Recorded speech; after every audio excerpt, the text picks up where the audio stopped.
വിക്രമല്ല വരുണിനെ കൊന്നത് എന്ന തെളിവുകൾ സഹിതം കോടതിയിൽ സത്യം തെളിയിക്കുകയാണ് വേദ.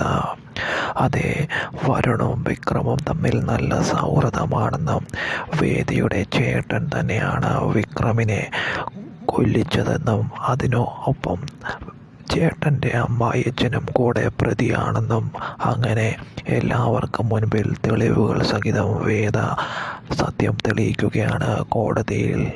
അതോടുകൂടി വിക്രം ആ വലിയ ഊരാകുടുക്കിൽ നിന്ന് രക്ഷപ്പെടുകയാണ്.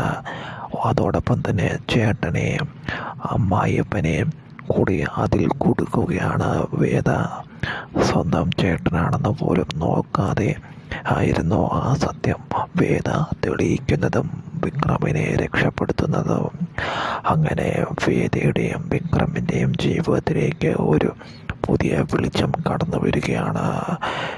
ചെയ്യാത്ത തെറ്റിന് വിക്രം ഒരുപാട് വേദനിച്ചെന്ന് അറിയുന്നു. അങ്ങനെ വേദയുടെയും വിക്രമിൻ്റെയും ജീവിതം ശുഭകരമായ സന്ദർഭങ്ങളിലേക്ക് കടക്കുകയാണ്. അതോടുകൂടി വിക്രം നിരപരാധിയാണ് തെളിയുന്നതോടുകൂടി വേദയും വിക്രവും ഒരുമിച്ച് ജീവിക്കാൻ തുടങ്ങുന്നു. വിക്രമിൻ്റെ വീട്ടിലേക്ക് തിരികെ വേദ വരികയും അവർ ഒരു കുടുംബമായി ഒരുമിച്ച് ജീവിക്കാൻ സന്തോഷത്തോടു കൂടി അവരുടെ ജീവിതം നയിക്കുകയും